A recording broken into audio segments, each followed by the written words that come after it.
Katie, thank you for joining us today on The Communicative Leader. I'm so excited to learn from you and hear about these amazing experiences you've had. And to start, you moved from a successful corporate marketing career into education because you felt like something was missing. And in your words, fearless curiosity. And I love this. And I'm wondering, was there a specific moment that made you realize that leadership had, kind of become this futile exercise in managing behavior rather than actually inspiring thought? Yes, yes. So several, I think, along my career. The first one was when I was in marketing and I was working at a bank in the marketing department and a memo came through. I had just dropped my daughter off at daycare crying, mom, don't leave. Yep.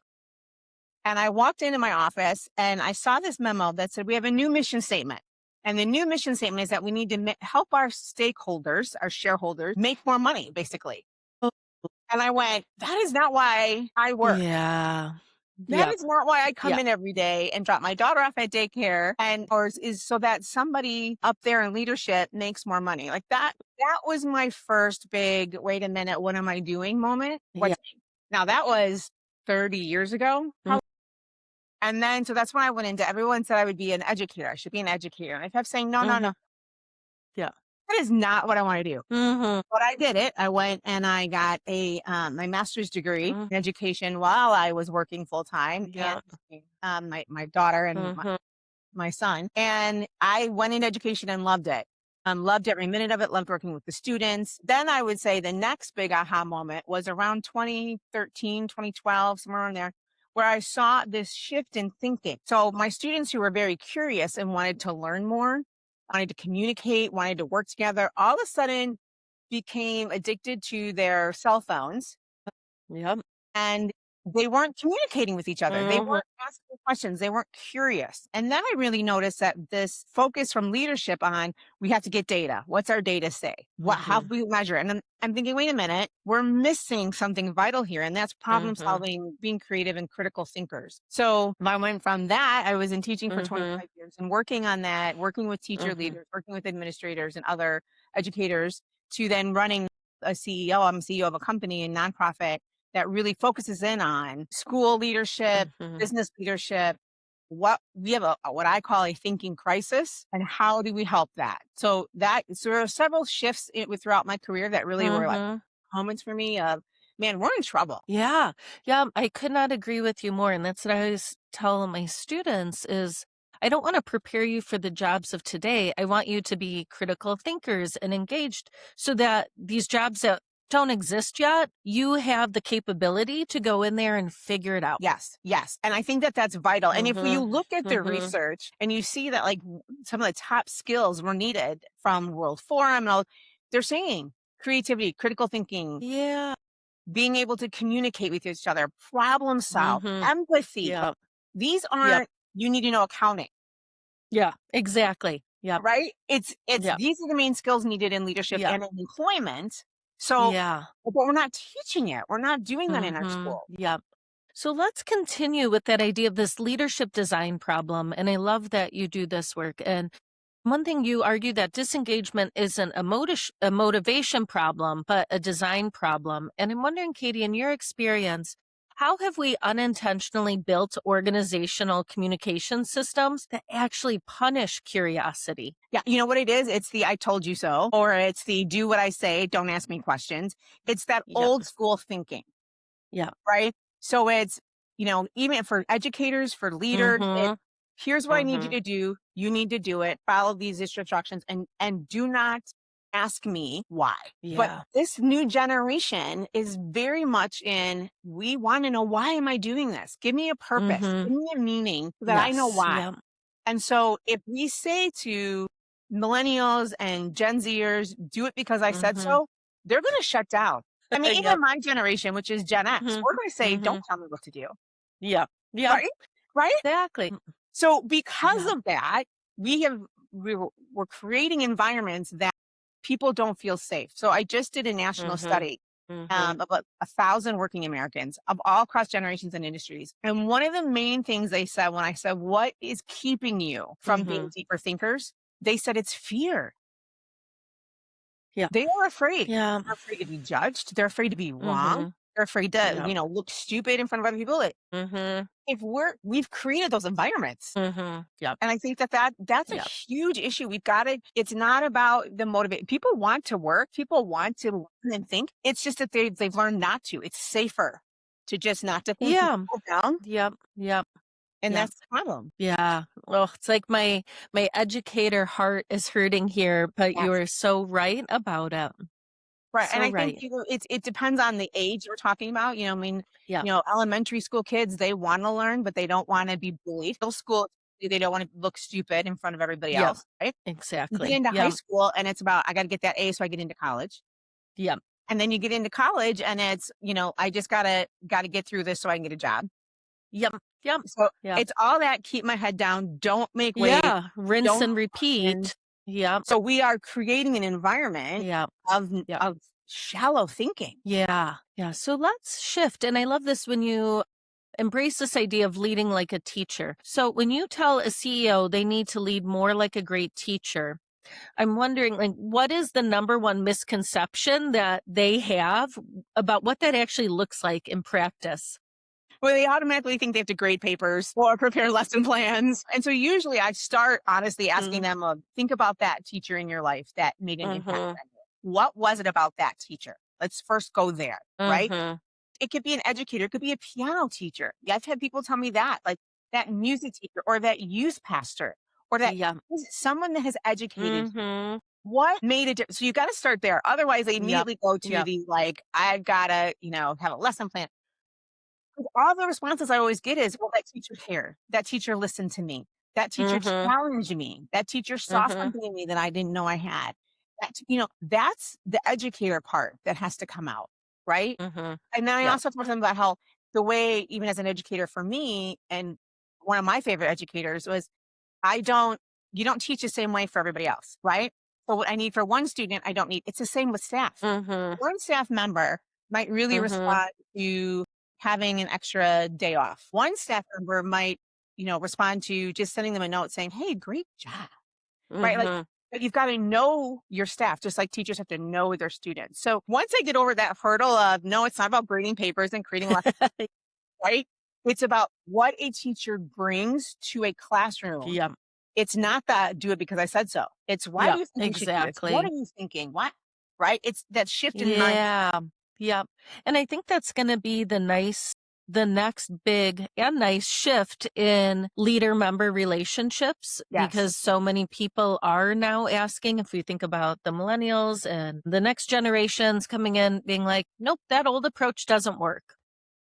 Right. Yeah. And I think a part of it, we've got to make sure that we're open minded as leaders in order to accept that. Yeah.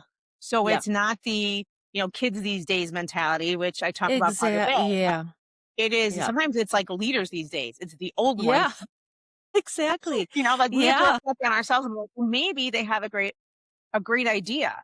Right? Maybe they have a different viewpoint that I've never looked at before because I didn't even know it existed." Yeah, you are right. I'm just laughing 'cause I'm thinking that would be a great study. Leaders these days, right? And asking the newer generations, like, what are they doing that's still rubbing you the wrong way? Or what Right. could be better, right? I had one really great comment in my Yeah. study. One of my participants said, Hmm. leaders, they look at work like it's life and death, and they don't consider that we have other things going on. And I thought that was a Yep. great, Yeah. I mean, it's true. Like we've got to consider what's going on in other people's lives Hmm.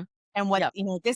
this task might not, Hmm. we might think it's life and death, but it's not to them. Hmm. It's to give Yep. them reason and purpose. Right. Yeah, exactly. And so let's continue. I was thinking about this dichotomy, the managing tasks and leading people. And I know that a lot of times this constant oversight backfires and can shut down initiatives.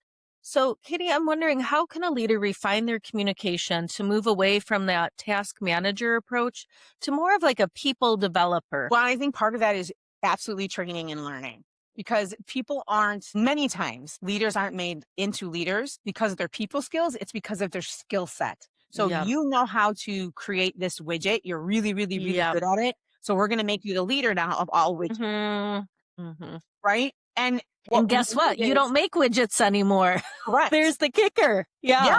You're managing people. Yeah. And Yeah. that's the problem. So we're promoting widget makers. Yeah. We're not promoting people and thinkers. And so Yeah. we've got to shift that. And if we're going to promote widget makers, great. But then we've got to Mhm. train them to make sure Yep. they know how to lead, right? And manage people. Mhm. And I mean, just like Mhm. a teacher goes through training, and a lot of time for Yeah.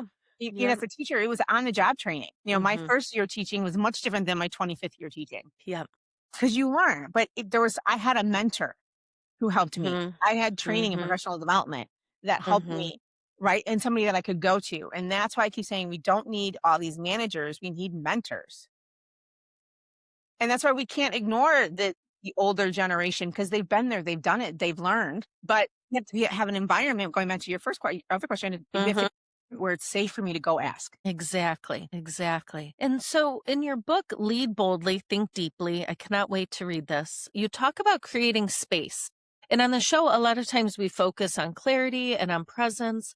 And I'm wondering, Katie, how does a leader use strategic silence or pause to invite the team to participate? Yeah. I think starting out meetings not with status reports. So, finance, tell me what's going on with you. Production, tell me what's going on with you. It's looking at what as a whole is going on. Tell me what you've been thinking. Let's reflect. How did the week go? What do we need to do? Starting that dialogue. I used to start my classroom all the time with, tell Mhm. me what you think, Mhm. Yep. right? So you get Yep. minds going. You can create an Mhm. environment where people are like, oh, or hey, I had this problem this week. Did anybody else experience this? Or Yeah. right? Instead of it being, I'm the leader at the head of the table and I'm now going through every single department Mhm. and giving status reports. Nobody cares because once you give your report, you probably have now, Checked shut out. off the brain, Yep.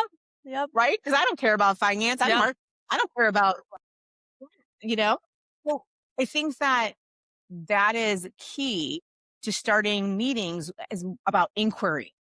And Mhm. partly then there is a little bit of a lesson plan, right? So instead of a meeting being step 1, step 2, step 3, it's what do we need to discuss? We found that in our research too. A lot of Mhm. people said we need leaders who are more open to exploration. Mhm. Yep. Tell me what you think. Tell me how you would solve this problem. And genuinely listening and caring. So that was one of the things we Mhm. really, really heard. Just starting meetings, just walking around. But Mhm. leaders, get out of your office.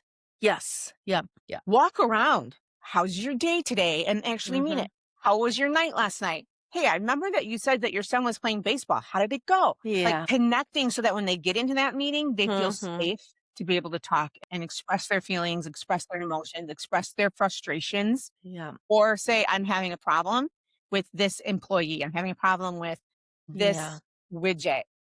Yep. I need help. Yep. Exactly. You're right. And thinking about connection as the foundation for psychological safety, because we have barren soil without it. Right. Absolutely. And we've got to have that exploration. That Mhm. psychological safety is just key everywhere, from Mhm. classrooms to Yeah. conference rooms. You've got to have an environment where I feel like I can be vulnerable. But I will tell you, it Mhm. starts from the leader. The leader has to be Yep. vulnerable. You have to Yep. model it. So I have to, as a leader, say, man, I'm having a hard time with this. Anybody have an idea? You Yeah. guys, I thought this was a great idea and it totally flopped. What should we do? Mhm. Yep. If we're in the leader and making it safe to say, I have messed up, my staff will. Yeah. Exactly. And so my next question piggybacks perfectly because I'm wondering, Katie, in your experience, how does a leader communicate, I don't know, let's figure it out in a way that actually increases their authority and builds trust? Because I think the fear is if I say, I don't know, Mhm. then my credibility is just going to crumble. Right. Right. And I think that's part of that is when I talk about team building. So it's recognizing that we all have our strengths, right? So I very honestly, I always would say this as an English teacher, I don't do math. Hmm. And I'll even say that as Yep. a leader, like I I am not good at the financial part of it. That's why we have a CFO, Hmm. right? Hmm. That's why we have Yep. a director of marketing. That's why we have a Hmm. director of operations. I Hmm. might be CEO, but I need everyone else to help me make sure that the ship is sailing in the right Yes. direction. Yeah. And so for me to be able to say, I've got a vision, but I'm not sure how to get there. But, Frank over here, man, tell me what you think. It's asking, right? Yeah. Susie, tell me what you think. So it's Yep. bringing people in, right? A lot of what we've heard in our study too showed us that employees feel like leaders ask for advice, but they already have a decision made. Mm. That they feel like, Yep. and so that's where a leader can say Hmm. in a vulnerable but still authoritative way, Right? This is what I'm thinking, but I'm not sure how we get there. Mhm. So I Yep. need some hinds. I think Mhm. also what we've heard is that people are much more responsive if there's a relationship with their leader. They have more Mhm. respect for you Yep. if they know that you are a good person. I've heard that so many times that they don't see models for good leadership. Mhm. And Gosh. so I think that It's not yeah. it's a big, a lot of the young people that I Mhm. from millennials and especially Gen Zers is they're like, Mhm. I have no model for a good leader. Mhm. So I think Mhm. being that then increases your authority and your respect level, but also being authentic Yep. and saying, I screwed up. Yep. I need you guys' Yeah. help. And I love those 2 in conversation, the authority and the authenticity, Mhm. right? Because I think people for a long time felt like they had to choose. Like, no, Right. no, no, we need both. Teacher training again, Mhm. 25 years ago. And in my class, one of my professors said, the first thing you need to do when you walk into a classroom is kick the garbage can and tell Jeez. students, yeah, tell students that, look, I am in charge. And I sat there thinking, wait, I am not that kind of teacher. Like No. I walked in the first day Yeah. and I was like, I'm so glad you guys are here. I'm so excited to know you. He was like, no, you have to set your authority right away. Kick Kick the that garbage garbage can. can. Tell your student. He was completely like, that's really what he thought. Oh, I believe you. It's so funny, right? When you think about, I mean, I have so many things going through my head. So I think like, thank you, Katie, for dismissing that part of that training because we recognize that, even when we have great professors, sometimes they're working from antiquated What frameworks. are you thinking? Yeah. And how much has changed, right? Because I think you'd be hard pressed to find an education classroom now that would still say, this is your best route in. This is, the best foot forward. It's more about the Hmm. rapport and the relationship building and in Yeah. education and now in leadership. Leadership has to change too.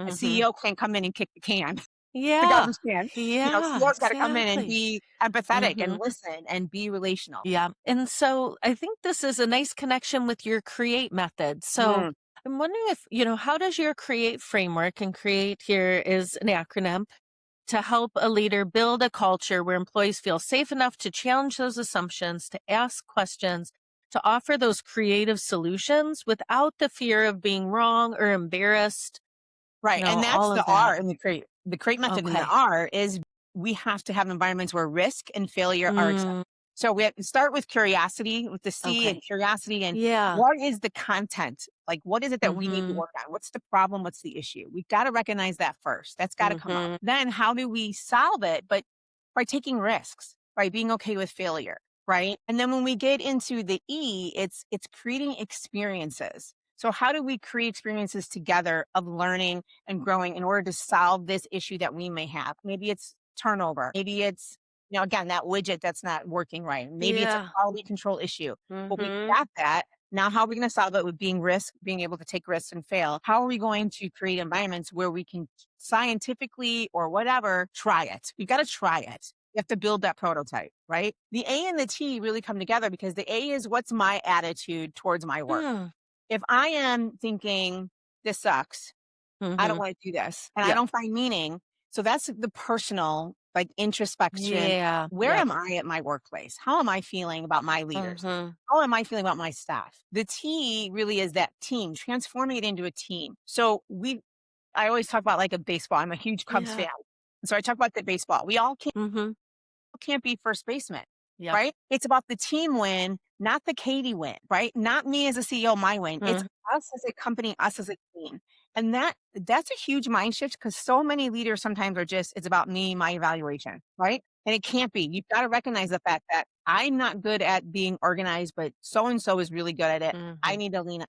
That's the team, Yep. right? And then the last one is the evaluation one, which is Mm. really about how important it is to self monitor, self reflect, how evaluations have to change from that once a year, Mhm. Yep.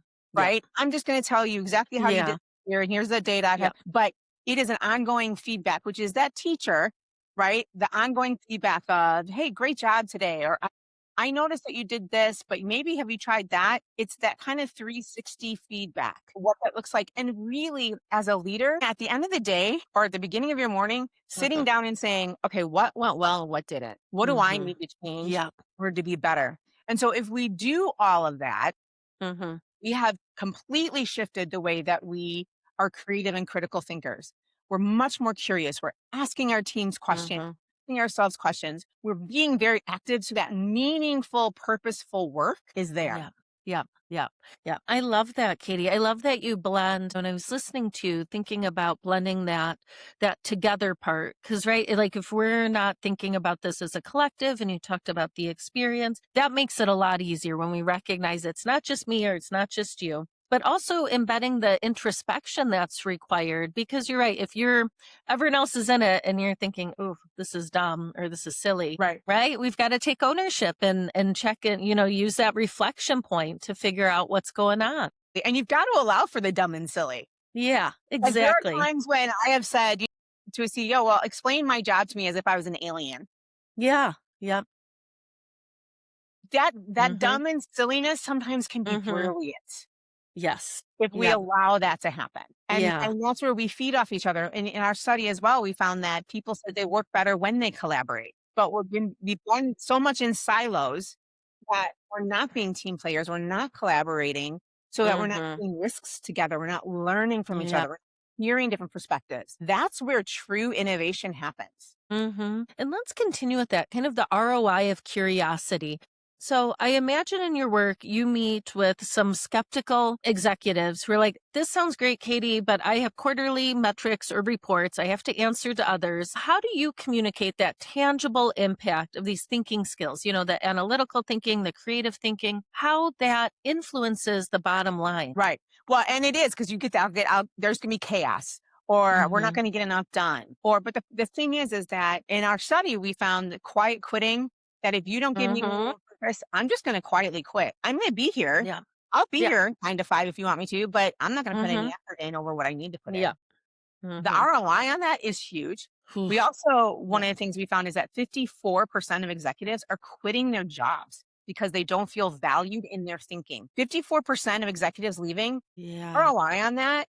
I mean, they're rehiring, training, getting some, that's a whole lot of money. So Mhm. I always look at them and say things like, well, let's look at your retention. Let's look at your motivation of your staff. A lot of times I'll think, well, I'll just throw them a pizza party. Oh, that's not what they want. Yep. Mhm. Or Starbucks Yep. card or, I mean, Yep. they want to be heard and valued and Mhm. seen. And so you get that, you're going to get so much more work and innovation from your staff Mhm. that your company can excel. But you've got to give them time and space to Yep. do that. Yep. Exactly. And I'm laughing because I can hear an executive saying it's going to be chaos. And then you just think of like a group of adults sitting in a conference room. No, I don't know that this is going to be chaos. This will be Right. different than what you're used to. But Yes. It won't be as orderly because there might be yeah, people more like, oh wait, I got an idea. No, wait, I got an exactly. idea. Yeah. I tell them like put on the table, put Play-Doh on the table, put building Yes. block on Yeah. the table, put fidget because when our Yep. fingers are working, our minds are Mhm. working. Let them Yep. play. One of my the Yep. best leaders I ever had Mhm. in marketing let us each Mhm. month. And this is in the book as well. Each Mhm. month we were Mhm. assigned to be like the team leader.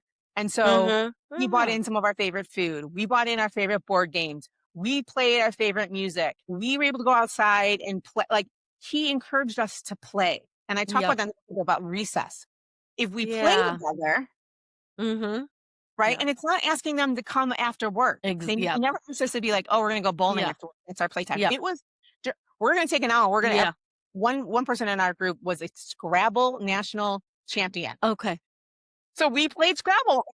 That's awesome. Our Yep. brain worked better, Yes. right? Yep. We connected more. That psychological safety Mhm. was there. We Yep. got to know each other so that when you did person in a boardroom and you said, okay, what's our Mhm. next big problem? How are we going to solve it? Yep. We were relaxed and comfortable and ready to go because we just had fun. Yeah, exactly. Exactly. And I think that helps to emphasize the last few years, we're seeing research that's showing how restorative rest and play are and how essential they are. Whereas before people would think it was a time drain and a loss of money and productivity. And it's the exact opposite. Exact opposite. And that's that mind shift again, that attitude shift of Mm-hmm. what is it as a leader? And that's where a leader will say, oh, this will be chaotic or we don't have Yep. time for that.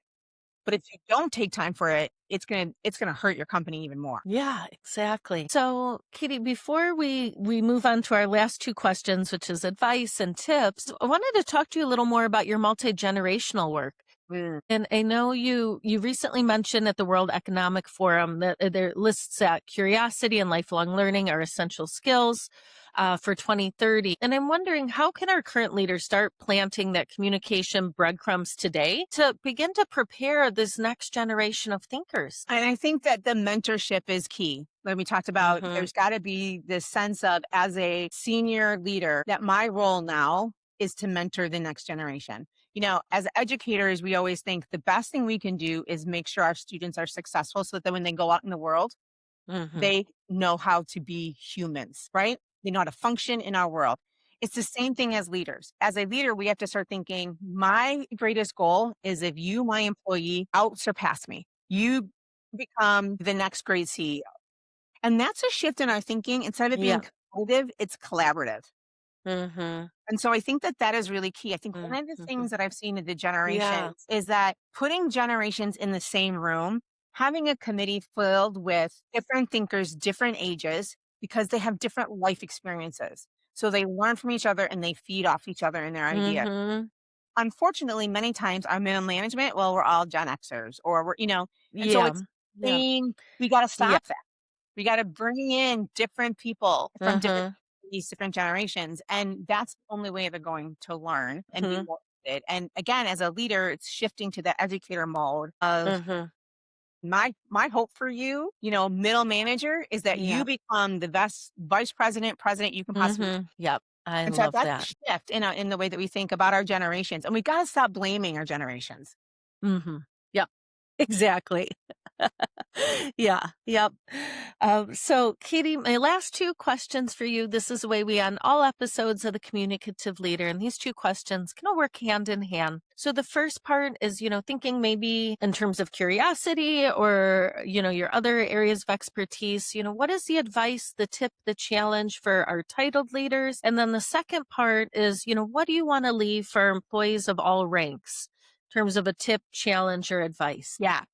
My biggest tip is to start connecting on every level with everyone. The Atlantic had an article not too long ago saying that we're in isolation crisis, and I think the isolation crisis is leading to the thinking crisis. So because we are isolated in our cubicles or in our algorithms, we're only being fed one way to think and to lead and to do things. And unfortunately, that's limiting our ability to be innovators and creative and critical thinkers. And so I think my number one for all levels is start being genuinely interested in the people around you and asking questions, genuine, and then responding and Mhm. stop saying the how are you because you're just going to get Mm. fined, Mhm. right? Yep. You've got to go deeper. And once we Mhm. start connecting with each other, I think that's number one, because that also comes into curiosity. And I think part of it too is being very courageous on all levels. We've got to stop being so afraid and start Mhm. being more curious. I think when leaders start recreating their agendas, and something that can be sent in an email, send it in an email so that when you're in a meeting, when you're face to face, it really is truly focused on connection and thinking in Mhm. new ways. So I think that that's really, really vital. I Mhm. also think what's really vital is that leaders start to be a more of a teacher in creating maybe that lesson plan Mhm. of, okay, Yep. today we're going to try something new. Let's try this, Mhm. and Yep. modeling that so that at the top Mhm. tier of leadership, it's Mhm. tell me more, right? Yep. Asking those questions. Let's try this. Let's try that. I think, when you look at the middle managers and even the employees, Mm. being honest with your leaders, which is again scary. You got to be courageous, but being honest and saying, thank you so much for what you said. I'm wondering if, Mhm. or Yep. what if we, Yeah. right? So that there Yep. is this give and take so that the employees, Mhm. what if we, but the leader is open Yep. enough to say, oh, I never thought about that. What a Yeah. great idea. Yep. Exactly. So I think that those things Yeah. have to work hand in hand. And where you said the two questions are connected, I would say the advice Yes. I'm giving is totally connected. We Yep. gotta be open minded. We gotta be okay with different. Mhm.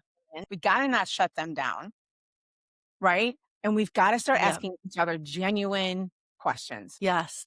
Yes, that's so helpful, Katie. I have so many notes I've taken during our conversation. I know I'll return to, especially your create framework. So thank you so much for sharing your time. Like I said, I've taken a lot away from this conversation, and I know our listeners will as well. Well, it's been fun. You get me talking about this and I can go on and on.